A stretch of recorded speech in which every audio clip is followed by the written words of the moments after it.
Welcome to Transition Tuesdays for this Tuesday, August 3rd, 2021. I am your host, Russ Williams. I'm so glad you could be here, ladies and gentlemen. I'm quite aware, ladies and gentlemen, you could have been anywhere in this world today. I know you could have been anywhere in this world today, but you decided to be here with me, and I appreciate that. And more importantly, I appreciate you. So welcome to Transition Tuesdays here in this lovely day here in New York City. But now, I want to really get into it because usually I do my introductions on people and everything like this, but I got my special guest live from Iceland, man. So we're gonna talk about some stuff, but before I do that, I want to bring my special guest in the right way, and we actually get a chance to see my special guest. This is the first time I'm doing this in the history, man. We're going international here. So cool, man. So let me just go over the bio of my special guest. My special guest is a high school graduate of Brooklyn Tech High School in Brooklyn, New York. He played at Brooklyn College first, then he transferred to Manhattan College, where he graduated with a degree in sociology. He is a MAC regular season and tournament champion. In 1993, he did that a year after I graduated, so I missed out on that opportunity. Man, oh man, but we'll talk about that. He is a Manhattan College Athletic Hall of Fame inductee. He played professionally in Finland, France, and Iceland. He is, now dig this, ladies and gentlemen, he's the 3-time Icelandic champion. He's a 4-time Icelandic Cup champion. And he played in 19 international games for the Icelandic national team. And he lives with his family currently in Iceland. And he is currently an air traffic control officer. You talk about transitions. We gotta talk about that transition. I gotta get more about that, man. And this guy, he has one of the best nicknames in the game, Sweets, man. We're going to go over how he came up with that, how he was given that name and all that good stuff. So, ladies and gentlemen, Transition Army, please help me welcome Mr. Brenton Birmingham to Transition Tuesdays. Hold on, Sweets. Before I do that, I'm going to give you some claps. Hold on, buddy. Hold on.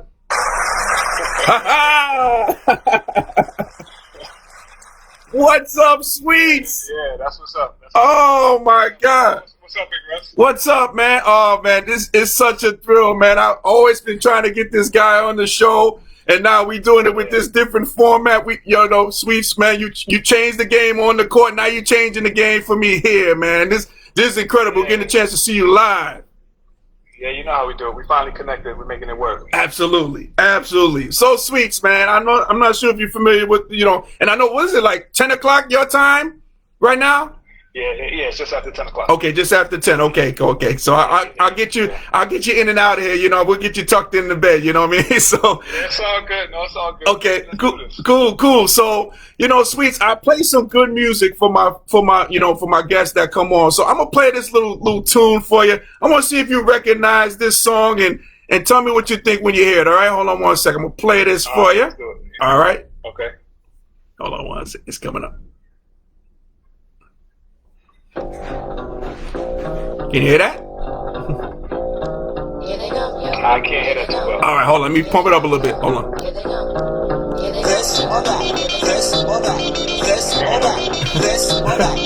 You hear better? You hear better now?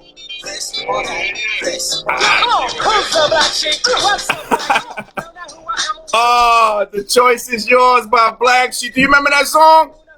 Yes, sir. Do you also remember what they say? Because that was one of the anthems when we were growing up. That's right. What was it? Engine number 9 on the New York Transit line, right? Right. Oh man, you being for the Bronx and everything. Oh man. So you remember that anthem, man? Hey, Sweets, I always want to ask you, man, when you played, did you have like a certain song that you used to like your go-to songs you used to listen to before you played? Did you have anything like that? Any routines musically? Nah, I didn't have any one specific song, but especially Justin, who was my roommate, he could tell you, man. I had a stack of CDs, man. So I had a big collection of music that we used to rock with. But I didn't really have one specific song. Okay. But I had a bunch of music that we used to rock with. Okay, cool. Yeah. Speaking of Justin, from Bob Marley, from the reggae Bob Marley, right, to hip hop, to the to the R&B, all that stuff. We used to rock with all of them. You used to rock with all of them. Okay, cool. Yeah. Oh, that is cool, man. Well, hey, Sweets, we got your former backcourt mate. We got Chris on here. He says Birmingham for 3. Got it. Smoothie. That's my guy. Smoothie for 3. Lefty 3. Oh man, that is cool, man. Oh, we got Abdul Fox on here too. We had Abdul on the show. He says, yeah, my man Sweets is a good dude. Yes. Foxy, that's my guy. Oh man, cool, good stuff, man. Oh man, my man Sweets. Hey, Sweets, man. I'm asking you a couple of questions, man. It's such a thrill to have you on, man. So I know you live in Iceland. Like, what's the situation in terms of COVID there in Iceland, the country that you live in now? Is it like a epidemic or like pandemics like we have here in the United States? Yeah, it's been up and down. We've had waves just like everywhere else. We've had our good moments and our bad moments, and okay. We closed the borders just like many other countries closed the borders, and then we got on track. And the good thing about Iceland right now is we're such a small country, so we're able to get people vaccinated. So I want to say like 80% of the country is vaccinated. Oh, that's great. So right now we're hitting a wave again where we're getting more cases, but people aren't getting sick, and we maybe have 1 or 2 people in the ICU, and those people are the people that didn't get vaccinated. Some people choose not to get vaccinated. So yeah, yeah. But for the most part, we've done a pretty good job about being careful and social distancing and wearing masks and everything else, and like I said, we closed the borders for a minute. Right, gotcha. Hey, what's the population of Iceland, man? How many people are there? Yeah, about as many people that was on my block in the Bronx. 360,000. I hear you. 360,000 roughly, a little bit more. 360,000. Okay, that's a comfortable. Hey, I like those numbers. That's good stuff there. Here in New York now, it's like 8 million people here in New York now, Sweets, man, which is crazy, man. So oh man, I traded those numbers.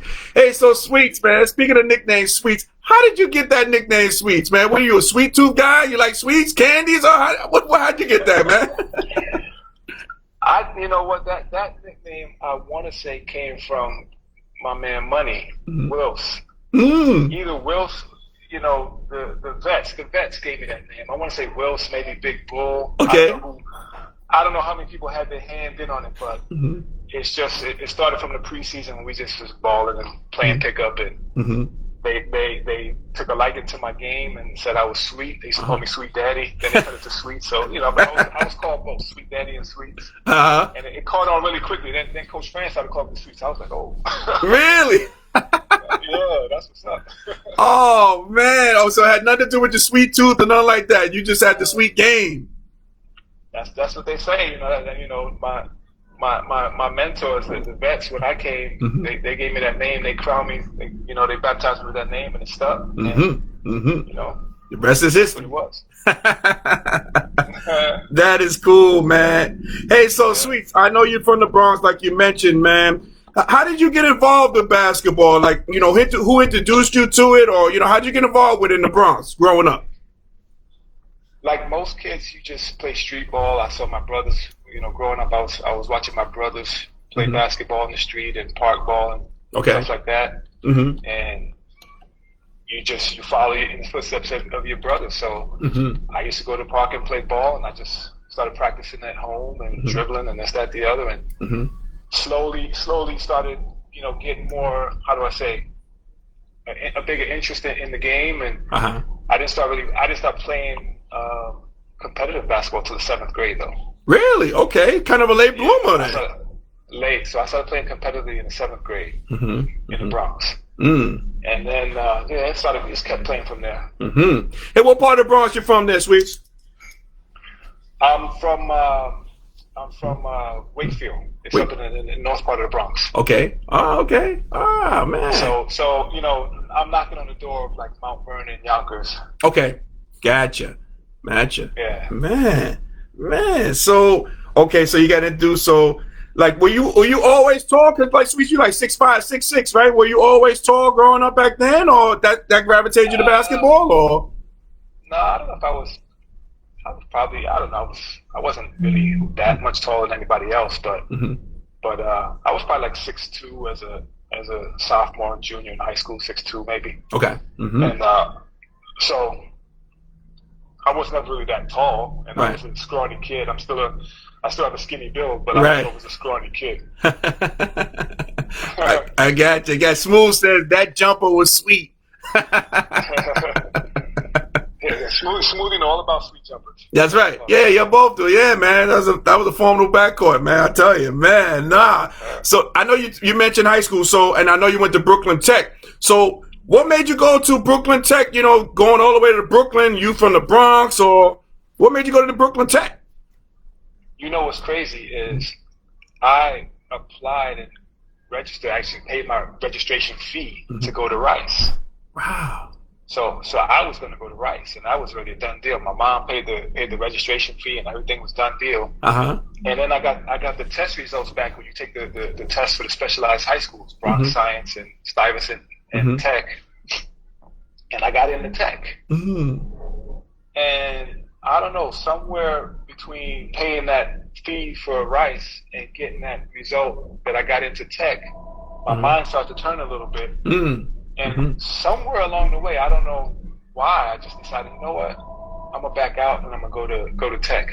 And you know, that's how it ended up. My mom wasn't too pleased about it because, you know, whatever the registration fee was at the time, it was non-refundable, so she wasn't too pleased about that. That's right, Bob. But Tech is a great. Brooklyn Tech is one of those world-renowned schools, man. Was Conrad McRae there? He was there way before you were there, right? Well, he's 1 year older than me, so he was there. Yeah, okay. He was there. Oh, McNasty. Yeah. McNasty, yeah. Man. So talk to me about Brooklyn Tech and, you know, you playing, because it's funny about Brooklyn Tech. With myself and Chris, when we were with Johnston's, Brooklyn Tech was one of my accounts for the rings. And I used to remember, you know, in the cafeteria upstairs, I think it was like the 8th or 9th floor. I used to be like right in the midst of things, you know, people passing by, never buying a damn ring, but they used to pass by all the time, man. God damn, you know, but I know how much of a prestigious school it is, and it still is to this day. So talk to me about your career there at Brooklyn Tech. You know, you're playing there. Well, that was one of the things that's what got me to go there, was the prestige. It's a renowned high school, and it's a difficult school to get into. So yes. I took that as a challenge to go to a school that would challenge me academically. I knew nothing about the basketball side of it, and obviously Conrad, when I was leaving elementary school and going into high school, Conrad was just a freshman, so he wasn't. I don't think he was a big name yet in the city. I'm not sure. Maybe he was, but so I didn't know anything about Brooklyn Tech as a basketball program. Of course, everybody knows about Rice High School and their programming. And you know the products that they produce, and this, that, the other, and the Catholic High School League. So I kind of went in there, you know, just not knowing anything. Not knowing what to expect. And the funny thing about it was, my freshman year, I didn't even play. Really? You didn't play at all? I didn't play at all my freshman year. I went to school with the intentions of playing, but when I got there, I just didn't do my due diligence and research what I had to do. Okay. So I didn't know that I had to have a physical exam presented to the coach at the tryout. Right. So I saw the signs for tryout on this day, whatever. And I show up, you know, eager, ready to go, and I never forget his name, Coach Mark Fresberg. He was over there on the sideline collecting all the medicals. And I walked up and he's like, "Where's your medical?" And I was like, "Medical?" He looked at me and said, "Get out of the gym, you pussy." Get out of here.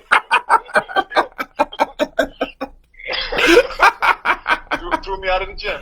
Wow. So you missed tryouts that time. Were you able to come back and try out the same year or next year? I'm going to tell you what happened. What happened? I missed the whole year. I didn't play. I never went to tryouts, never got a chance to you know, show up to any practices or anything like that. But during gym class, or, you know, athletics or whatever you call it, in gym class, we would hoop, we would play ball. And so we would always be playing ball and playing with a bunch of ballers and guys I guess were playing JV ball or varsity ball, and Mhm. I'm a freshman, and I was balling. I was okay, I was like I said, I was a scrawny kid, but Yep. I was a solid player. I could hold my own on the court. Mhm. But I was a late bloomer, but at the same time I could hold my own. Mhm. And guys who have experience and know, the talent level, know the league and everything else, probably figure like, yo, he could be playing with us. He's good enough to ball. Mhm. So they told Coach Vesberg about me after the season, and said we got to get this guy a trial, at least get him a look. Mhm. And Coach said, all right. So he hooked me up with a summer league team, First Reformed Church in Queens. Bob Dawson and Bob Patterson. Okay. I think Bob Patterson passed away. Rest in peace. He passed away years ago. But Bob Dawson, I don't know. I haven't heard from him in a long time. I don't know if he's still alive. But he let me run on his team. We used to play out in Queens at the Citywide on oh man, what's it over there on the Plaza, the Queens Plaza. Oh, I know exactly what you're talking about. Plaza. Yep, the Citywide, those courts. Yep, a couple of courts over there. Yep, I know what you're talking about. There you go. We used to play over there by the Queens Plaza. So I used to get on the train coming from the Bronx, going to school at Brooklyn. Yeah. And then in the summertime, I would get on the train and get on that, what was it, like the F train or something, go out there to Queens. Yep. Take the 2 train down to the city. That's the F train. So it was a trek. If we had a game, I'd be on the train for like 3 hours total round trip. Game is probably like what, hour and 15. Yeah. but that's the grind. If you want to play, if you want to be down, you do what you got to do. So I was ready to grind, and I used to get on that train and play out there and go to practices out there in Queens and just trying to get in how I could get in, Yeah. And so after that, then I knew the process, and I made sure I had my medical exam for my sophomore year. Yep, you had that. You had that one this time, right? I had that. That's right. Man, oh man. Okay, so you had that. So you played your sophomore year. So how was your JV. Oh yeah. You played JV. Okay, so you played JV. I played JV my sophomore year. Yeah. Okay, gotcha. So talk to me about your junior and senior years at Brooklyn Tech. How did you play? How were your teams? How'd you do? And then after that, we're gonna talk about the recruiting process for you. Like what schools recruited you as well. Okay. My junior year, we had a pretty good team because Conrad was a senior. He was an All-American. We had my guy Tick, Lamont Jones. He should have been All-American. That dude was nasty. We had a bunch of good, solid role players, and I was a solid player. I could hold my own. I was probably like the third or fourth wheel on the team, my junior year. But having Conrad made things easy for everybody. Oh yeah, absolutely. You get some good looks, right? Yeah, because he commanded a double team. He commanded sometimes a triple team. And sometimes you had games where you just throw it up and he go get it. Yep. Doesn't matter how high you put it up there, he go get it. So we had a solid team that year. We actually lost to boys and girls in the playoffs. I can't remember if it was like the quarterfinals or something like that, city championships. We lost to boys and girls. We had a lead on them. We were controlling the game, up by 6 with like a minute and a half left, and they made a run. They started fouling us. We couldn't knock down the free throws, and they wound up getting us in the end. We played them at John Jay. John Jay, okay. College, John Jay College in Brooklyn. Was it John Jay? Yeah, John Jay. Yeah, I think it's in New York. Yeah. Well, do you know if on that boys and girls team was Mo Kirby on that team? I wonder. You know who might have been on that team? I'm just trying to think. They had Will Kirkcaldy. They had they had my guy. They had I remember correctly, I think his name was Sean Troutman. Okay. They had Michael Pollard. They had another guy, Michael. Oh man, he went to Lawrence Pollard. Lawrence Pollard, I think he went to West Virginia. He went to West Virginia. Oh yeah, I remember that guy. Yeah, Lawrence Pollard, right? They had a really good team, and they got us. They got us in the end, and so my season ended there. Commerce high school career ended that game, and And then we know what he went on to do. He went on to do big things. At the and Q's. my senior year, my senior year now we don't have that Conrad McRae presence anymore. So now we become more of a guard oriented team. And like I said, we still have my guy Tig, who is, like I said, he should have been All-American in my opinion. He was our leader, and then I kind of stepped into that Robin role. He was Batman, I was Robin. And we had a really good season. We actually made it to the semifinals of the city championships. Man. And we lost to Manhattan Center. And sadly to say, I had the worst game of my career ever in that game. Oh, and I bet you remember it too, right? To this day, right? I shot 1 for 18. Whoa! It's not Sweets. Come on. Yeah. It's one of those days, man. Bunnies, nothing went in. 3-pointers, floaters to the basket, layups, everything rimmed out. I just couldn't get going. Right. Couldn't get going. Man. And so they wound up, Manhattan Center beat us that game in the semis and wound up losing to Grady in the finals. Grady was loaded. They were loaded. Nobody was gonna beat them anyway. So the only thing, the only consolation was getting to the finals. You got to play in the Garden. Yes. But nobody was gonna beat Grady that year. Yeah. I think Grady went on to be city and state champs that year. I think. Oh, okay, man. I want to say they were state champs as well. I think so. Right. Gotcha. I might be wrong though. But they were nasty. Okay. Cool. Hey, man, we got Bill Champion who's a Manhattan College great, and he mentioned about you going to Rice, not going to Rice. He says, Rice missed out on that one. I agree with that. And then you got Angie Potenza joining us. What's going on, Angie? Welcome to Transition Tuesdays, man. And what's up, Angie? Yeah, and we got our guy Abdul Fox. He says, Yo Queens. He says, now this is a little Fox says his grandmother opened that church that you talked about. First Reformed Church. Yeah. Yep. He says on top of the hill. Yep. Man. And also, so Angie says, I feel like it was only yesterday that I was talking to all of you. Can't believe it's almost been 30 years. I know that is crazy. I agree with you on that one there, Angie. We also got Keisha joining us from the D. What up, though? What up, cuz? Welcome to Transition Tuesdays. And we also got another Manhattan College great. We got Jason Hoover, who was on the show before. He says, yo, Sweets. He said, and Sweets. One thing, Sweets. He says, Tick talks about that to this day. What you talked about? What, the 1 for 18? Yeah. Well, I don't know. Maybe playing against the other team. I don't think he talks about your 1 for 18. I don't think you're gonna talk about that. Well, yeah. I mean, everybody probably on my team talks about that. Like, man, Sweets went 1 for 18, man. Damn, we would have. Oh man.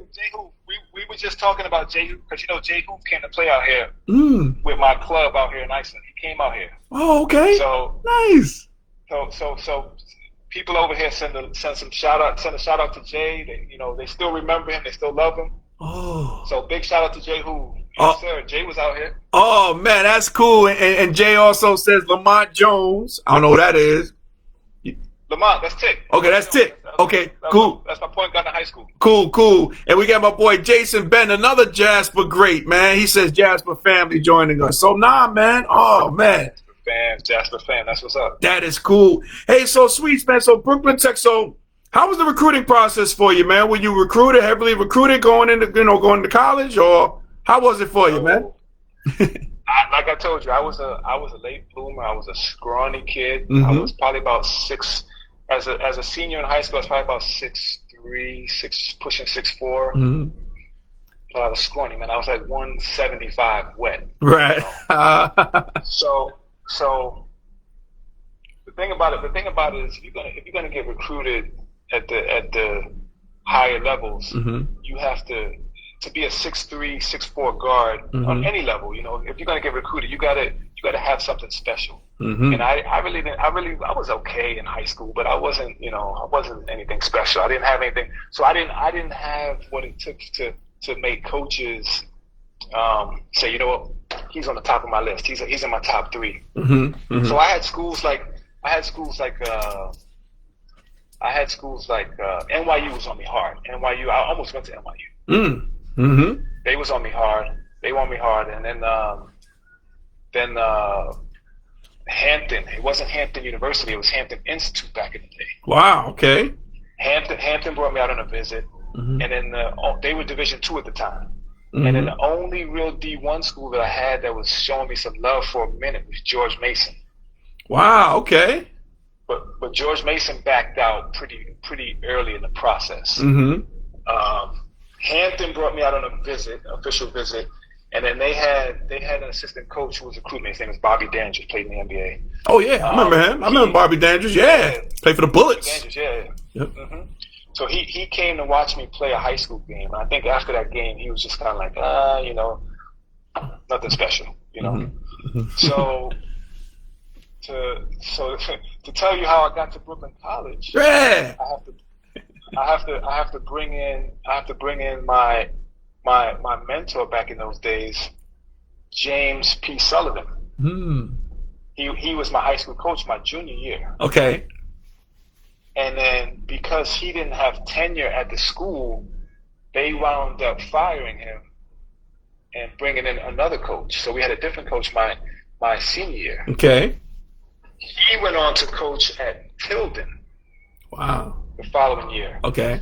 My senior year, he was coaching at Tilden. And so after that season, he gets hired as an assistant coach at Brooklyn College.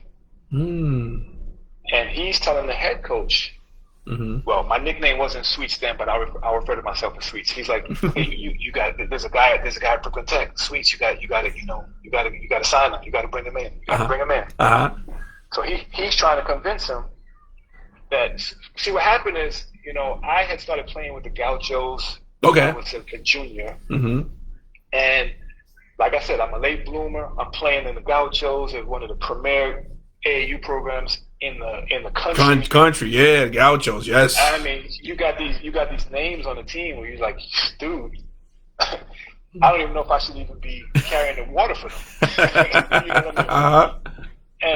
And so, the scouting reports, Tom Konchowski and everybody else put me as like a D2 level player. Okay. So, oh man. If the godfather of recruiting says you're a Division II player, you're a Division II player. Yeah. So that's basically who the teams that were recruiting me, basically Division II, low Division I, Division IIIs.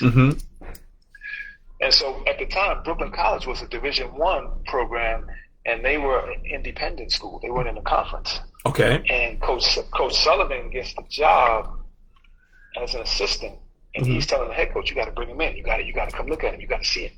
So they come to see me. They come to see me play what game? My 1 for 18 game. Oh, that's the game in the game too. Oh man. But they saw potential. They saw potential though. They showed that the misses were good. Those were good misses. No, so the head coach is looking at Coach Sullivan like, dude, you brought me here for this? And so he's telling like, listen, no, this is a fluke. This is a fluke. I'm telling you, dude is better than this, and you got to give him a shot. So he convinces the head coach, Ron Kestenbaum. He convinces Coach K to bring me in, and they decide that they're gonna sign me to a 3-year scholarship. 3 years. The first year was a partial scholarship, right? Wow. So they would pay for my room and board, and that was all they would pay for, my room and board and tuition. Right? I wasn't gonna get any stipend because it was an independent school, but Brooklyn College doesn't have a campus. Man. So the athletes lived in apartments just in Brooklyn. Okay. And to survive, the athletes got a monthly stipend. Yeah. They told me you're not gonna get that stipend, and you're not gonna be eligible for a Pell Grant or nothing like that. What were you like on a 10-day or something? What's up with that? Dude, I was basically on a 10-day. Definitely. But the thing about it is come, you know how the young kids are, the young generation coming out of high school, everyone's like, I want to go D1. Yeah. And that was my only D1 offer. So it's like take what you can get. That's true. Yep. So at the same time, like I said, I'm a late bloomer. I'm okay. I'm an okay player. I'm pretty good. You know, don't get me wrong. I wasn't a bum. Right. No, So no. I was a late bloomer, and I'm just happy for the experience and happy for the opportunity. Yeah. So I jumped on it. I'm like, yeah, where do I sign? I signed partial scholarship the first year, then it'll pick up the second and third and fourth year. Pick up. Perfect. So that's how I get there. So after I sign, and then they come and watch me play some summer league ball, and I play a little better during the summer. So I think Coach K was feeling a little bit more relieved. Right. About the decision, right?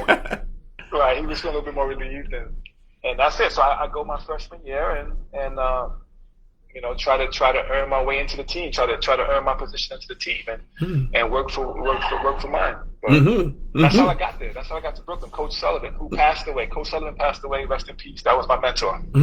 Wow, man. So what happened? So did like Brooklyn College? Did they like dissolve their program, and that caused you to transfer to Manhattan College? How'd that go? After my sophomore year, I get called into a meeting with the coaches. Sit me down. You know, you get called into a meeting with the coaches. You don't know what the meeting's about. You know, it's about planning for next season, what you need to do over the summer. Right. And Coach K looks at me and he says, "I just want to tell you that Brooklyn College is in debt to the city. It's a CUNY school, and they're in debt. And in order to save money, trying to pay back their debt, they decided to drop athletics." Wow, athletics! Wow. They just drop athletics, and I'm just like, whoa, like, word. Right. And he said, listen. Anywhere you want to go, any schools you want me to contact, any coaches you want me to talk to, let me know. I got your back. Because I had a very good sophomore season. I had a very good sophomore season. I was starting to come into my own. My body was developing. I had grown another inch. I had grown to like 6'5" now, and I was put on a little bit of muscle, a little bit. Got my weight up to like 190, 195. So he said, listen, anybody you want me to talk to, just say the word. And so I ended up at Manhattan, but Manhattan wasn't even in the picture in the beginning. Wow. My first choice, because my freshman year we were an independent school, like I said. My sophomore year we went into a conference. But my freshman year we were independent, so we had a national schedule, and we had a major schedule. I mean, my freshman year we played St. John's, we played Baylor at Baylor, we played TCU at TCU. We played Siena, we played Cincinnati had Nick Van Exel. We played Cincinnati. Wow. That crew remember that crew that lost to the Fab Five and like the Elite Eight or something like that? Yep, Van Exel and Herb Jones and all them guys. We played that. We played them. We played Boston College. Boston College had a dude named Bill Curley. Oh yeah. Yep. Huckabee might have been on that team. Maybe. Yeah. Okay. Man. They had Malcolm Huckabee. Yeah. Yep. You know, we were at Dayton. We had a crazy schedule. Oh, okay. We went out to California and played in a tournament out there. We played USC, had Harold Miner, Robert Pack. Man. So the school was getting a check for those games. That's okay. And then the second game on that trip we played Long Beach State. Long Beach State had Lucius Harris. And they had you know who they had? You know who they had? One of the most famous names, you know, for the wrong reason. They had a guy named Brian Russell, Long Beach State. You remember that name? Brian Russell, absolutely. Yep, who scored? Well, Jordan scored that last bucket on him. Absolutely. There you go. So Long Beach State had Lucius Harris and Brian Russell. I mean, come on, man. We played a crazy schedule. Yep. Hey, Sweets. Before you continue, we got Angie. She's chiming in. She says, "No wonder why they had no money. You flying all over. You guys are flying all over the place." Well, the team's full out. They pay for it. Yeah, they pay for that. Yep. Oh, let me just go. A couple more people commenting. We got my man Buthero, Ronald Buthero, man. He says, "Hey, man, you are a true gent." He says, "Thank you for your help his freshman year." We got that. Now we got on here too. We got your mentor. We got Carrie Wilson on here. Now, Carrie Wilson's yes. Money. He says, tell my man Sweets I said, what's up? He says, smooth ball extraordinaire. Absolutely, man. Yes, Carrie Wilson, no doubt. No doubt. A future Hall of Famer at Manhattan College. I'm putting that out there. He should be that. He should definitely be that. That dude money. I can't even yeah. Words don't even describe. Yep. You know, that dude on the court, off the court character. Yep. The way he was a game changer, man. Yeah. He was the X factor. Absolutely, man. So let's do this, Sweet. So now, okay, so you go to Manhattan, right? So talk to me, man, about the transition. So we talk about, here on Transition Tuesday, we're going to talk about transition. So talk to me about the transition from Brooklyn College to Manhattan College. Was it a smooth transition for you? Talk to me. And it was, and I want to preface this too for everybody out there. It was the year right after I graduated. So when Sweets came in town, it was like, yo, Russ, who? Like, who the heck was this guy? We got the upgrade, man, coming in here in 93, man. So talk to me about that. Talk to me about that transition, man. Here's the thing. So things didn't go the way I was planning with other schools that I was trying to go to. Okay. And then one day, Coach K calls me in the office and says, "Listen, I got the perfect school for you." And I'm like, "Okay." And he says, "Manhattan College." Mm-hmm. He says, "I've been in touch with the coach. I know the coach, and this, that, the other. Mm-hmm. And they got a new coach just came in, and he thinks you'll be a perfect fit. They're missing one or two pieces to get to the mm-hmm. to where they want to go, and, mm-hmm. and they're right there to be a MAC champs and he thinks that you might be the right fit." So mm-hmm. I go up for a visit, like an unofficial visit up to me, because I live 20 minutes away from Manhattan. Right. And I drive over there and go meet Coach Fran and with my mom, and mm-hmm. Coach Fran, he's a schmoozer, man. He could sell ice to an Eskimo. Yeah. So when I walked in, he had me sold. So, he basically just told me about the team that he was inheriting and how close they had gotten. Yep. With you guys losing in the finals to LaSalle the previous year. Right. And he just made me feel like I was that piece that he needed mm-hmm. to get us over the top. Yeah. And that I would have a role on the team. So mm-hmm. I was sold, and that's how it was a match made in heaven. So I signed with Manhattan. Absolutely, man. And so I want to talk about your first year at Manhattan, Sweets. Where you slide right into the starting lineup, and then you become a key contributor to that MAC regular season and that championship team. But like me watching, because I come back the next year, I'm watching, I'm seeing a guy who took my spot, they're like, Russ, who I try to come to the school, they're like, yo, who are you, man? We got this guy Sweets, and maybe we don't know about you. But but when I used to watch the games, it seemed like you were kind of holding back a little bit just to fit in. But was that the case in this matter? Because you transitioning from another school, and I guess you want to fit in, but did you seem like you were maybe holding back at first, you think? That's a long story, man. Okay. You just okay, I got you. You turned over a big stone. You turned over a big stone. Oh, man. That's a 20-minute story right there. Okay. But, we got to get tense.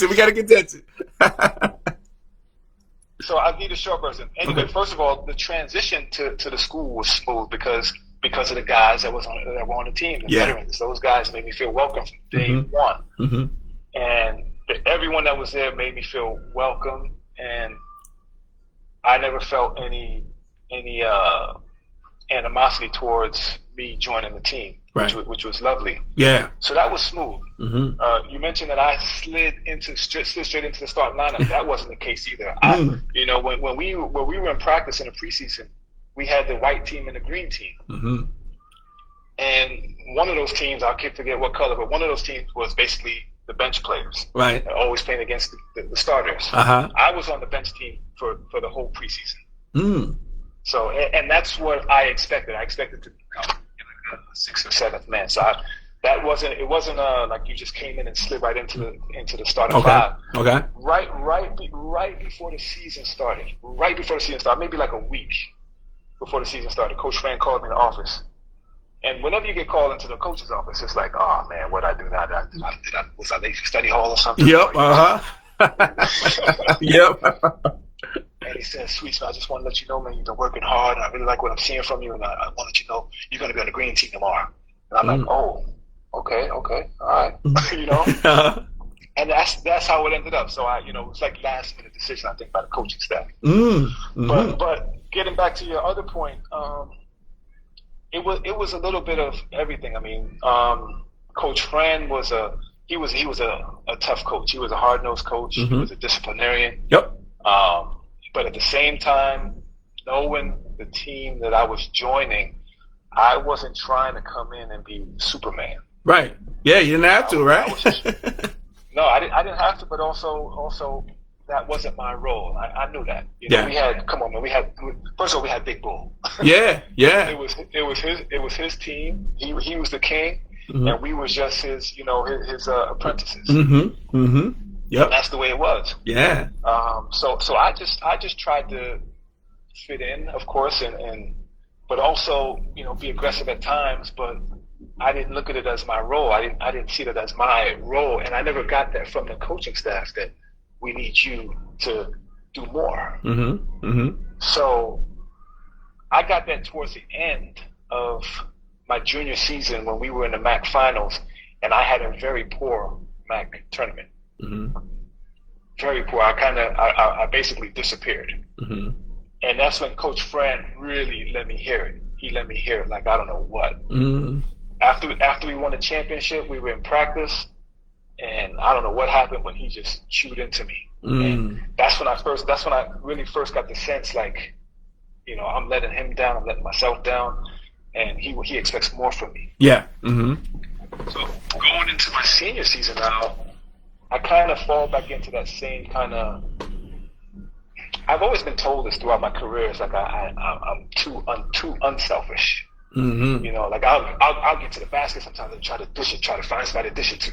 Right. I can finish it myself. Sure. Yeah. Absolutely. Yes. No doubt. And so that's been something that's stuck with me throughout my career. But my senior season, we're having kind of like a mediocre season. I want to say we finished the season 19-11 or something like that. But I want to say like midway through the season, I get another call into the office. Now, Carrie Edwards had broken his foot. Yeah. Yep.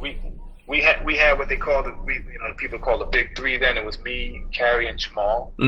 Yep. And Carrie broke his foot. Yeah. And I was at that game where he broke his foot. You want to hear a funny story real quick, Sweets?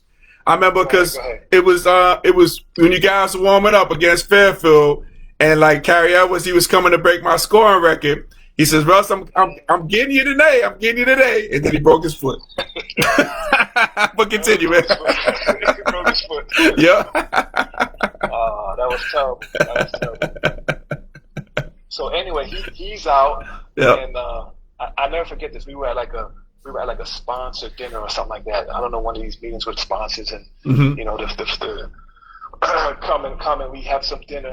Okay. Coach Fran was up there talking, and he said, people always concerned and asking me how I feel, Carrie, with a broken foot, and how I feel about the team and how we're doing. And he says, when people ask me about Carrie, I say, you know what? I go to sleep and I sleep like a baby. I wake up crying every 15 minutes. So that was like, the mood of the team, and we were kind of just sputtering along. So I get the call to come back to Coach Fran's office. Coach wants to see you in his office. I'm like, oh boy, here we go. Yep. So I go in the office, and he sits me down. He says, "Sweets, let me tell you something. We're only going to go as far as you take us. You need to step it up. You need to bring it. You need to bring it." And ever since that day, I became a different player. And that pretty much propelled me into the player probably that I am today. No, not today, but I know what you mean. That had become. Right. Right. He basically gave me the green light. He said, "Just go do it. Go ball." Man. Hey. Go ahead, Sweets. I'm sorry. So then you start seeing the Sweets that'll come down and make a move and shoot a three on a fast break, and you come down and shake a guy up to get to the basket. Yep. I wouldn't do that in the past. Right. Man, hey, Smooth says about you, Sweet says, no doubt, Sweets was so humble. He said, I love to see him get going. He had that dog in him. And then now we got our guy, Kyrie Wilson says to me, he says, that's not funny, Russ. I know it's not funny there, Wills. It wasn't funny at the time, but it was, I don't know, man. I don't know why Eddie said that. You know what I mean? It was unfortunately broke his foot. Yeah, we all know that Wilson wasn't funny. We know that. Come on, man. But continue, Sweets. yeah. So yeah, we so my game, I turned up my game a bit, but we ended up getting upset in the MAC tourney final to Loyola. Right. And they outplayed us. We played hard. They played hard, and it came down to a couple plays at the end. Mm-hmm. And it's hard to beat a good team twice or three times in a row. Definitely. We had swept them in the season. Yep. And we met them in the finals. And the thing about them was they were playing well. Yeah, I remember that. Yep. I want to say they knocked off Canisius, who was the top seed in the semis. Mm-hmm. Mm-hmm. And then we met them in the finals, and they knocked us off. So it was a solid team. So it was a disappointing end to the season for us, and we went to play Old Dominion in the NIT at Old Dominion, and we lost that game. Yeah, and that was it. That was it. Yeah. Hey, Sweets, talk to me about you're an athletic Hall of Famer at Manhattan College, and at one time I'm just thinking about it, like you played with their starting five was a Hall of Fame. Everybody's a Hall of Famer, from Chris Williams, Carrie Edwards, Keith, and Jamal, and yourself. So talk to me about, man, when you got the call to be an athletic Hall of Famer at Manhattan College. That was unexpected. He caught me totally off guard. When I got that email or that call, I don't know what it was, but I was almost like, me? Because I only played there for 2 years, and right. Like I said, I was kind of. I want to say my junior year, I averaged about 10 points per game, something like that. Mm-hmm. My senior, I averaged 16, I think, a little over 16 points per game. Yeah. But I never looked at myself as a Hall of Fame. I didn't think I was ever going to get that call. It's not something I was expecting. Yeah. Mm-hmm. So when I got that call, I was like, really? So he said, you're not in yet. You're not in yet. And, it's going to go to a committee, but I just want you to know that I'm, nominating you. But now it's going to go to a committee, and then we'll find out if you get in or not. Right. Mm-hmm. And so I got that email. Congratulations. I was like, and then Coach Fran had written a really nice letter of recommendation. Oh, nice. Basically, give me some props and this, that, the other. So I was appreciative of that. Nah, you definitely a Hall of Famer, man. In my book, again, I appreciate that, Russ. Nah, no problem. Because again, when you came along, man, it was again, I kid people not. It was like, Russ, he played there, but we got, it's this guy named Sweets, man. Because Sweets, you did everything I couldn't do. I mean, from like hitting the threes to dunking on cats, just like a lanky guy and just doing, just a winner, man. So you definitely deserve that. No doubt about that, man. And appreciate that. No problem. We got Abdul. Abdul says, was Mike Malone on that team? No, I think, who was that player who was on that team? Mike Malone was on that team. He was on that team? Oh, okay. Yes, he was. Mike. It's funny because I was telling my son the other day, I'm watching the Denver Nuggets film, and I'm like, I played against that dude. He was like, really? Yeah. Yeah. Mike Malone, man. Yes, that's right. Loyola. They had the point guard that was a killer, Tracy Bergen. Tracy Bergen, that's the guy. Yes. Tracy Bergen. Yeah. Mm-hmm. Yeah. Oh man. Okay. So Hall of Fame credentials. At Manhattan College. You did your thing, man. Scoring everything. You won championships, which was great too, man. Talk to me a little bit, about Sweets, if you would. The transition from being, playing college athletic, playing college basketball to now becoming a professional. So how was that transition for you? That transition was pretty bumpy, if you ask me. Mm-hmm. Because I didn't finish my degree right away. Because when I transferred to Manhattan from Brooklyn, I lost a ton of credits. Mm-hmm. And so when I came to Manhattan, I went to school, of course, the whole year playing basketball, going to school. Uh-huh. Then I had to go to summer school. Yep. to make up credits. Yep. And then I had to go. Then this this preseason in basketball, and the school year started again. Mm-hmm. Went to school again another whole year, my senior year, and then I had to go to summer school again. Man. And then I had to take one more semester. Jesus. To make up all the credits. So right. by the time that last semester rolled in, I was burnt out of school because it was way too much. I was burnt out because you know how it is. I mean, everybody that's probably listening who played ball in college knows it's a grind alone just in college. No doubt. Just to keep up with the everything they have you doing, the curriculum and everything else, and showing up here to weightlifting and this and that and whatever, and games and practices, 3-hour practices, and then school on top of that, and study hall, and then the season ends and the school year ends, and it's like, you're going to summer school. You got to go to summer school for make up a couple credits. Yeah. Go to summer school. Yeah. You know? Then I come back and go to school again. The whole thing starts over again. So by the time that last semester, I finished my senior season, went to summer school. Then I had to come back for another semester. So while I was back for that last semester, Coach Michelle Sharp, was coaching the women's team. She asked me if I wanted to help her out with the women's team, to do some little assistant coaching while I'm there. Yeah. Yeah, why not? Yep, and you know what too, Sweets? Now Smooth makes a good point. He says that how you coached the Lady Jays for a minute too, and you won a chip with them as well, right? That's right. Man. So I started coaching with her, with the women's team, assistant coach. But I told her, I said, listen, I really want to play. So once I finish my degree, I'm going to be looking to go play. Mm-hmm. So I coached with them for pretty much the whole winter. Mm-hmm. As I don't even know what you want to call it. I wasn't a grad assistant. I was just basically similar to a grad assistant, I guess, but right, lowest on the totem pole kind of deal. Yep. And then I got the opportunity to play while I was doing that last semester. I got the opportunity to get introduced to the you remember the travel team, Marathon Oil? They used to play the exhibition. Oh yeah, absolutely, yes, In the preseason, we used to play like college teams in the preseason. Mm-hmm. And so I got introduced to Marathon Oil, and I started playing with them. We started playing games and traveling around, and so she let me get off of coaching for the whole month. I think I want to say the preseason was like late October to mid-November or something like that. It was like a month long. Okay. And we went on like we played like 20 games in 30 days or something like that. Crazy. All the big schools. Yep. Penn State, Syracuse, UNLV, just traveling all over the country playing exhibition games. We played Georgia, Villanova, St. John's. We played everybody. Yeah.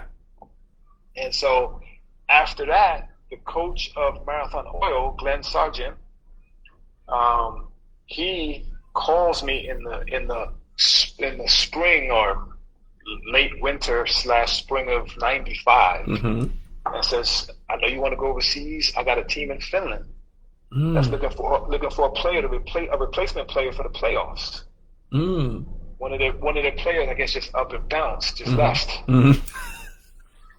And so, he just up and left. Went to the airport, didn't tell the club, nothing, just left. Wow. And so I'm like, let's do it. Yep. So he sends me out to Finland to a team called Hanka in right outside of Helsinki. Mm-hmm. And that was my first experience with pro ball.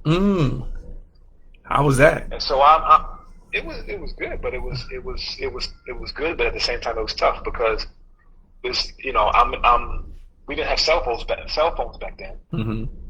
So they put me in an apartment, and they tell me, well, the dude that left, he didn't pay his phone bill, so you don't have a phone. So I basically stayed in an apartment for about a month with no phone, no cell phone, and just kind of waiting around. Right. I didn't know how to drive stick shift at the time. Right. So I was kind of waiting around until somebody came and got me or picked me up for practice or whatever. So it was like I said, good experience because I was balling. I was out there playing, but you know, it was a tough experience just the situation, the environment that I was in. So then after the season, after we finished the season, the playoffs or whatever, they're telling me before I get on the plane to come back home, they're telling me, listen, we want to sign you back. We want to bring you back for next season. I'm like, okay, great. You guys work out there because I don't have an agent. And Coach Glenn Sargent from Marathon Oil, he's not an agent. he has these connections, these contacts. So I said, listen, send Coach Sargent a contract and let's get it done. Okay. Fine.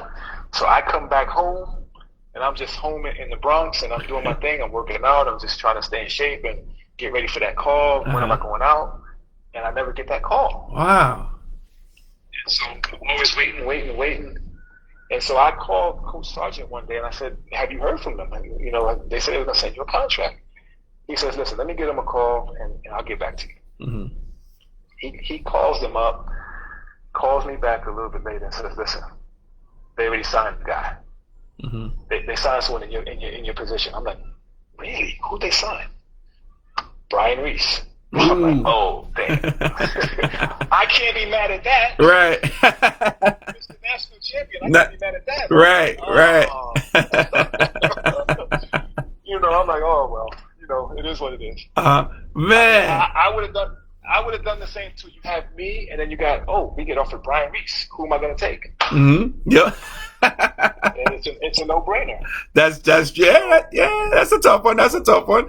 Hey, Sweets, we got my man Kyrie Wilson now. Kyrie Wilson says, man, love you dudes. He says, great to see you guys. You know, tell my man Sweets much love, Jasper fam. So, you know, I guess Wilson's signing out, but we'll get Wilson again.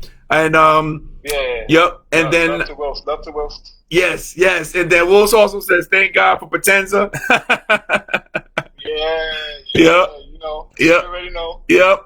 And now Smooth. Now, you know, Smooth interjects himself into the conversation. This is what Smooth does. So Smooth says this to you, Sweet. He says, how about those one-on-one games we used to have? He said, Uncle Smoothie got you ready to rock. Oh, Smoothie's a perfect. This is what I tell my kids all the time. You gotta have a sparring partner. Yep. When you want to work on your game, when you want to sharpen your skills, you got to have a sparring partner. Mm-hmm. It's like a boxer, right? You got to spar. You got to see different techniques or whatever. Definitely. So Smoothie was one of those guys that knew how to push me. Mm-hmm. You know, because he was so good at what he did. Mm-hmm. And the funny thing about Smoothie was like an undercover trash talker. Right. Yeah, that's true. Smoothie and trash talk, with a smile on his face. Right. But yeah, competitive, man. Competitive, top-notch competitive. Definitely. And my man Abdul Fox says, he said Abdul Shamsuddin did that to him in Cyprus. That's what he talked about. What the situation you were talking about. took his job, huh? Yeah. See, Abdul know if he remember, because I was out in Cyprus for a quick minute too when he was out there. But I was on a tryout, and I ended up telling the team I want to leave because they did me wrong. So I was like, listen, I want to bounce. Mm-hmm. But Abdul was out the same time I was out there. Yeah. In 1998, if I remember correctly. Mm-hmm. Yeah. Abdul, man. Yeah, Abdul, I'm glad he's checking in, man, because Abdul was great on the show when he came on Transition Tuesday. Shout out to you, Abdul, my man, sharing those memories, Abdul, man. Foxy. Yes, yeah. Hey, so Sweet, man. Yes, that's right. Yes, Hey, so I got a couple more questions for you before I have you, before we shut the lights out for you, because I know it's late back there in Iceland, man. But That's all good. Nothing but time for you. I appreciate that, Sweets. I appreciate that, man. So, talk to me. Okay, so now you're in Iceland. I know you met your bride there, and you got kids there. But here's the deal. I gotta find out this transition for you, man. How does a high flyer like yourself? Because you was a high flyer, man, in college. I mean, you dunking on cats the whole nine, flying everything. So, I don't know about high flyer. Well, you was up there. Me, I can't jump over a credit card. You know what I'm saying, Sweets? But you was a little bit different. But I was sneaky. Yes, that's true. So I guess it's only fitting that you became an air traffic control officer. So talk to me about how did that come about, man? Well, living abroad, living in Europe, mm-hmm. and you're balling, and you decide to make any country in Europe your home. Mm-hmm. You have to start thinking about life after basketball, after hoops. Your body can only take you but so far. Right. And so I started to think about that. Probably by the time I turned about 31, 32, I started to think about mm-hmm. life after basketball. What's my next steps? What am I going to do? Yeah. And it ended up that 2009, someone suggested to me, why don't you look into air traffic control? One, English is the international language. Okay. And it's the standard language for air traffic. Wow. And okay. two, you probably be good at it. So I started to investigate a little bit, and there was a school that was teaching, a private school that was out here teaching it, teaching the basic course. I applied, I took the test, and I got in, and finished the course, graduated from the course, and then I applied for a job here at the international airport and got hired. Wow. So after that, once you get hired, then you have to go back to basically basic training, like classroom training and learning the laws and separation standards and all of these things. And once you get through that, you have to pass tests. The thing about the course, from the time you start the basic course with the private school, and then when you get hired, every step along the way, you always get tested. You always get tested either, by a paper test and a written test, or on the job test. You got to maybe go to a simulator and perform.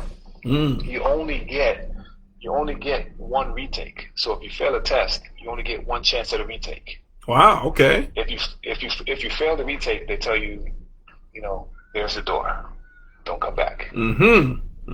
So it's a grueling process, and it's you have to be on your game. You have to be dedicated to. But the thing about it though was because when I was in school, a lot of times I found myself just kind of coasting, just trying to get by in school, just trying to do not the bare minimum, but I did enough to get by, and that was it.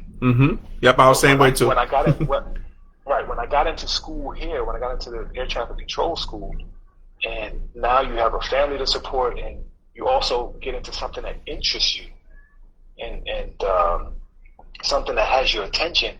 I didn't mind coming home and just reading for like 2-3 hours because this was like fascinating to me. And I had a big responsibility. I have a family to support.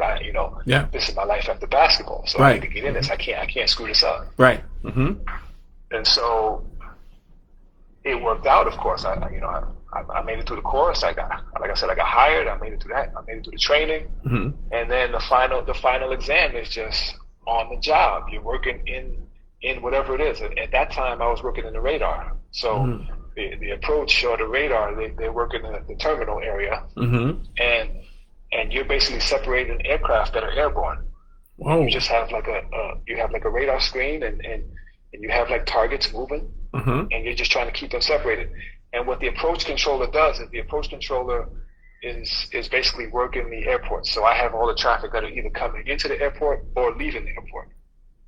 So all the traffic that are coming in, you have them coming in, and you have to just kind of line them up on final. You got to line them all up and send them on final, and then they're ready to land. You send them over to the tower. And so that's what I was doing. Right. And then all the traffic that's departing, they take off and they're leaving. You have to make sure they stay separated from all the aircraft that are coming in because they're going out different routes. Man. And so you sit down and you go through the training, and you have a teacher that sits with you, and you're working. And then when you're ready for the final test, he basically, signs you off, ready for the test. He's ready for his final test. He's a safe controller, and he's ready for his test. You take your test. You're basically working by yourself with 2 assessors, and they're just taking down notes, and it's just a pass-fail.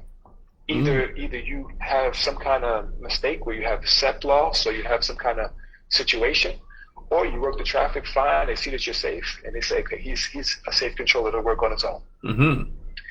And so I passed that test, and made it through, and it's a blessing. Wow, and the rest is history. I'm always saying it's a blessing. It's a good job. It's a fun job. Today I don't work the radar screen anymore. I work in the actual tower, and so now I look out the window and I'm controlling the airport. Wow! So all movements on the runway and movements around the airfield, vehicular movements. Whenever we have to sweep the runways with snow, cleaning and everything else. Clear for takeoff, clear to land. We have to make sure the runway is safe for landing, clear for takeoff, and just everything. Man. And so, it's a lot to every like I said, every day is different. There's you don't show up to work and it's like the same, right. Groundhog's Day situation. Right. Every day is different. Traffic is different. Traffic situations. Mm-hmm. Sometimes it's intense. Sometimes it's lighter. Yeah. But it's a thrilling job. It's probably it's probably very similar to playing ball because you're like no game is ever the same. No two games are ever the same. So and I'm sure your athletic prowess probably prepared you to do that job that you're doing. I would imagine, right? Well, yeah, a lot of aspects of playing basketball relate to this job because you have a lot of teamwork. Mm-hmm. You have to call different sectors. You have to coordinate. You have to plan. You have to, for example, in a tower, you have the ground sector and you have the tower sector. Mm-hmm. The ground is controlling ground movement. Aircraft that attacks in and out for departure or arrival. Mm-hmm. We have to coordinate. Where do you want this guy? What exit do you want him to exit on? Where do you want him to park at? Where do you want to do this? So there's a lot of coordination going on, a lot of teamwork going on. Yeah. And then at the same time, from a individual standpoint, this job, you have to be quick on your toes. You have to be able to make split-second decisions. Mm-hmm. And right. It's just like playing basketball. If you make a move on a guy and he reacts, now you got to make a counter move. Yeah. Mm-hmm. So you got to be quick on your toes, and you got to be. So it's relatable. Yeah, definitely. My man Abdul says, why is Die Hard racing in his mind? Yeah, that's funny too. Abdul saying that because I just recently saw Die Hard, but I think it was Die Hard 2 with the airport scene. So yeah, that's funny. Well, that is funny. Well, yep, go ahead, Sweet. The funny thing though is, when you're like a pilot or air traffic controller, and you watch some of these movies, mm-hmm. then you realize how unrealistic some of these situations are in these movies. So mm-hmm. sometimes pilots and controllers, we kind of laugh and watch movies like, I can't believe somebody allowed this to. Yeah.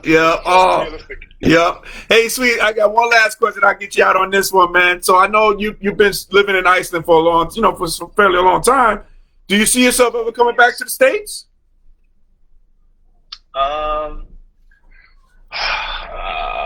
Probably not. Right. But I do miss it. mm-hmm. Of course I miss my family's over there and everything else, and yep. And America's a good place to be, but at the same time I'm comfortable here. There you go. Iceland's it's a small community, mm-hmm. safe place to raise a family. Mm-hmm.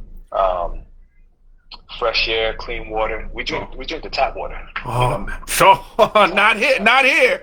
Right. Especially in New York. My brother came over here, and I was trying to explain to him about the water, and I made him do a taste test. I bought a bottle of tap water. I bought a bottle of spring water, and I also gave him some tap water. Mm-hmm. He couldn't tell the difference. Wow, that's good living there. My man, hey, Sweet. We have good health care over here and everything, so it's good. Yeah. Yep, it's all good. Yep. I try to get over it as much as I can. My people are still over there and everything. Mm-hmm. Mm-hmm. Man, hey, Sweets, that is good stuff. My man Tariq says, Sweets. Oh, yeah, so Tariq is checking in. What's going on, Tariq? Welcome, man. Tariq. my man Reek. Oh, man. Well, go ahead, Sweets. I gotta say real quick before we go. Yeah, sure. Go ahead. All of my Jasper fam, so many guys that you named tonight, and mm-hmm. So many guys that came in our lives and come and gone. Yeah. And you know what? Never gone. Mm-hmm. Never gone. And I want to apologize to all my people over there because I'm the worst at picking up the phone and giving a guy a call and shouting people out. But all of these guys are always in my heart, man. I love all of them. Mm-hmm. I've always said I got to call Jay. I want to call Reek. I want to call mm-hmm. Marshall. Yeah. My big Maul and Smooth and all these guys, but you know how it is, man. Life goes on. Sometimes you don't get around to it. Yep. But I want all of them to know that I love them all, man, and they're always in my heart. Oh, absolutely, man. We love you too, man. Sweets, I always want to get you on. And again, man, you like we international now in Transition Tuesdays. I interview my man. He kicks it off with this process, man. So Sweets, man. But I've already had, great friendships with you, man. We go all the way. I'll tell the story really quick before we head on out. But I remember the story, man. I don't know if you remember this story. It was two stories. So All right. So, Sweets, do you remember? You remember did that Pizza Hut commercial? You ever saw that Pizza Hut commercial you did to your kids, man? You ever showed them? You know, I don't even have it. I can't find it anymore. Oh man, that was a great commercial. Yeah, I don't have a copy. I wish I had a copy of that. Oh man. I made a lot of bread off of that commercial. I know. Dribbling snowball right with the pizza. Oh, I remember it like it was yesterday. And here's another story. Yep. That joint went national. It went national. Yup. You got my man Sweets dribbling through the legs. It's like slow motion, you know, after you eat the pizza. Yeah. That was big. That's big. Right. And then another big moment we had now was me, you, and Donnie Elliott. We driving up to Albany. And you know, it was the game. It was the '94. Was the Knicks was playing the Rockets in the championship. So you know, we missed that. So we get into the hotel and we asked, "Yo, man, who won the Knicks game?" And somebody said, "Knicks game? We talking about, man? You didn't see the OJ Bronco chase? What are you talking about?" And that was the same day we went up. I was like, "Oh my God, that is hilarious, man!" But my man Sweets, I was with Sweets, man, during that time, man, that famous day. we certainly have a lot of good memories, don't we? Absolutely, we do. But Sweets, man, hey man, it was a pleasure you coming on. I gotta have you on again. We gotta have part 2 because we got so much more to talk about. But you know, I'd love to have you back on as well, man. You know, now Transition Tuesday is officially international now because we have my man Sweets on here from Iceland. Next time I'm on, remind me to tell the story of when I tried out to play in Korea. Oh, okay. So hold that story. Tell me about that. That's part 2. We talk. Part 2. Okay. My tryouts for the Korean League. All right. That's a doozy. That's a whopper. Okay, we got to get that. I don't know if like Foxy. I don't know if Foxy played. I don't know if he played in Korea. I don't know his career like that. I know he was in Cyprus and whatever. I think he was in. I want to say Spain. But I'm not sure if he. I'm sure if he went out to Korea. But if he had any experience with Korean, he might know what I'm talking about. Yep. It's a doozy. Yep. We gotta have you on part 2, international style, no doubt about it. My man Sweets, man, I thank you, brother, man. I appreciate you, man. Love you, man, and thanks for coming on, man. We go ready for part 2. Keep doing your thing, Russ. You're doing big things. Oh, thank you, man. I appreciate that, Sweets. We'll be in contact, brother. Yes, sir. All right, later, man. Later. All right, my man Brenton Birmingham, aka Sweets, joining us today. Oh man, that is super good, super good. Let me get this camera off, man. That was first time we did that, man. That was smooth. Now we international, man. No, man, Transition Tuesday is gone international, man. Talking about man Sweets in Iceland, man. That is so cool, so cool. So, ladies and gentlemen, if we were able to make you laugh, smile, or think during this broadcast, my good friends, you have accomplished something major today. So celebrate your victory. Celebrate your victory here today. All right, as I cue up my theme music. It's coming, I think. Let me see. There we go. All right. Here we go. Ladies and gentlemen, thank you for watching Transition Tuesdays. I thank you guys from the bottom of my heart. Appreciate you guys for watching. And, you know, like I mention all the time is we have a YouTube channel called Transition Tuesdays in which I post all the videos that we have in the past. And this one like here today, you'll see that on our YouTube channel. And when you go on our YouTube channel, before you leave, make sure you like it and subscribe, okay, on Transition Tuesdays, the YouTube channel. And you can follow me on Instagram at Russ Will Transitions. That's Russ Will Transitions with an S. Please follow me.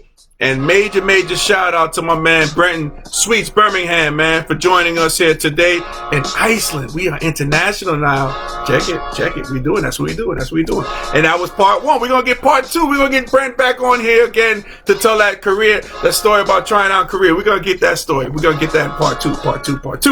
So, guests of Transition Tuesdays receive a candy gift pack from our sponsor, Sweet Candy Cafe. Now, Sweet Candy Cafe is located in downtown Lumberton, North Carolina, and is the home of Southern Sweetness.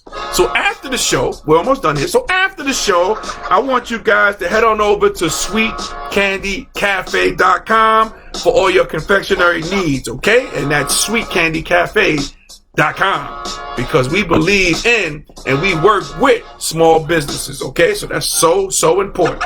So ladies and gentlemen, Transition Army, as we say in parting, happy transitioning, and we'll speak to you soon. Take care, everybody. God bless.